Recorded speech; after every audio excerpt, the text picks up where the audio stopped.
नमस्कार साथियों, आप सभी का स्वागत है। ट्राइकोडर्मा के बारे में आप सभी जानते हैं।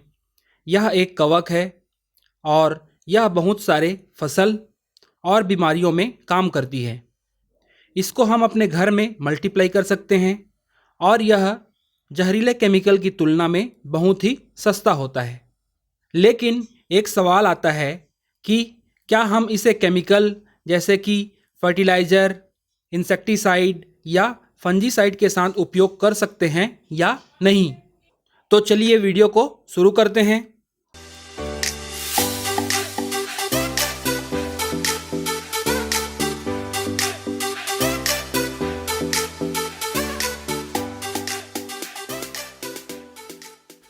ट्राइकोडर्मा के साथ रसायन का प्रयोग करें या नहीं करें, इसको जानने से पहले हम कुछ साइंटिस्ट या वैज्ञानिकों के एक्सपेरिमेंट को देख लेते हैं।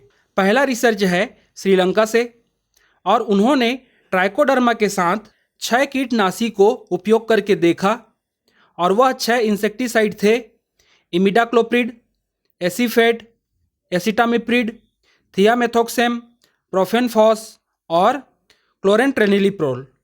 उन्होंने जब एक्सपेरिमेंट किया तो वैज्ञानिकों ने पाया कि ये जो अलग अलग केमिकल हैं वे ट्राइकोडर्मा की वृद्धि को 3% से लेके 60% तक कम करते हैं।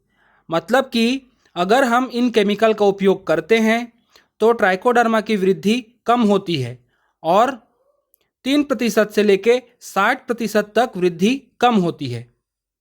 और उन्होंने अपने एक्सपेरिमेंट में बताया है कि क्लोरेंट्रेनिलीप्रोल, एसिटामिप्रिड और इमिडाक्लोप्रिड, इन तीनों का उपयोग हम ट्राइकोडर्मा के साथ कर सकते हैं।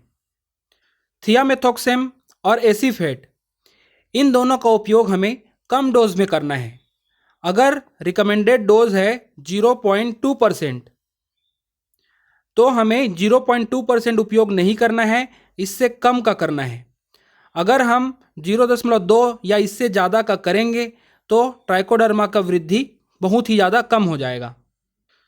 प्रोफेनफॉस का उपयोग हमें बिल्कुल भी नहीं करना है। अब हम देखते हैं दूसरे वैज्ञानिक के एक्सपेरिमेंट में, और ये एक्सपेरिमेंट है नेपाल से। इन्होंने अपने एक्सपेरिमेंट में कवकनाशी या फंजीसाइड को लिया और फंजीसाइड्स के नाम हैं बेविस्टिन या कार्बेंडाजिम, हेक्साकोनाजोल, बेनोमिल, कार्बेंडाजिम और मेन्कोजेब का जो कॉम्बिनेशन है। उन्होंने इन सब फंजीसाइड्स का उपयोग ट्राइकोडर्मा के साथ किया है और फिर उन्होंने रिजल्ट में बताया है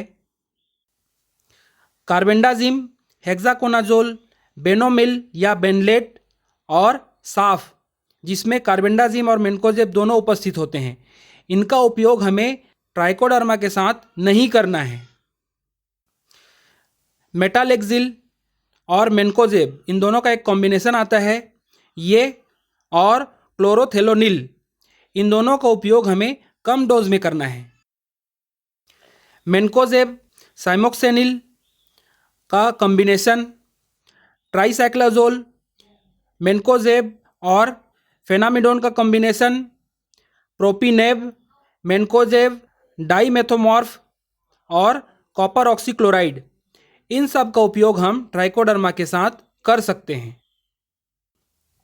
तो साथियों, इन वैज्ञानिकों के एक्सपेरिमेंट को पढ़ने के बाद हमें ट्राइकोडर्मा के साथ केमिकल का उपयोग करने से पहले कुछ सावधानी बरतनी चाहिए। जैसे कि हमें केमिकल का उपयोग ट्राइकोडर्मा के साथ नहीं करना चाहिए, क्योंकि एक्सपेरिमेंट में जो ट्राइकोडर्मा का स्ट्रेन उपयोग हुआ है वह अलग हो सकता है और जो हमारे पास ट्राइकोडर्मा है वह अलग हो सकता है। इसीलिए हमें सावधानी के तौर पर केमिकल के साथ ट्राइकोडर्मा का उपयोग नहीं करना चाहिए। और अगर बहुत ही आवश्यक है कि हमें केमिकल का उपयोग करना ही है तो केमिकल के कम डोज के साथ ट्राइकोडर्मा का उपयोग कर सकते हैं। उर्वरक या फर्टिलाइज़र, इसके साथ हम ट्राइकोडर्मा का उपयोग आराम से कर सकते हैं। और यह जो रिज़ल्ट है इसमें बताया गया है कि कुछ केमिकल का उपयोग कर सकते हैं, कुछ का नहीं कर सकते हैं, और जो केमिकल हमें खेत में उपयोग करना है उसका नाम यहाँ पर है या नहीं। इसीलिए इन सब कन्फ्यूज़न से बचने के लिए हमारा एक निष्कर्ष निकलता है कि हमें केमिकल के साथ ट्राइकोडर्मा का उपयोग नहीं करना चाहिए। और अगर एकदम ही ज़्यादा आवश्यक है तो एक्सपेरिमेंट में जो बताया गया है उन केमिकल का उपयोग हम कर सकते हैं। तो साथियों, यह जानकारी आपको कैसी लगी आप कमेंट करके ज़रूर बताएं। अपने दोस्तों के साथ इसे शेयर ज़रूर करें। अब हम मिलेंगे अगले वीडियो में।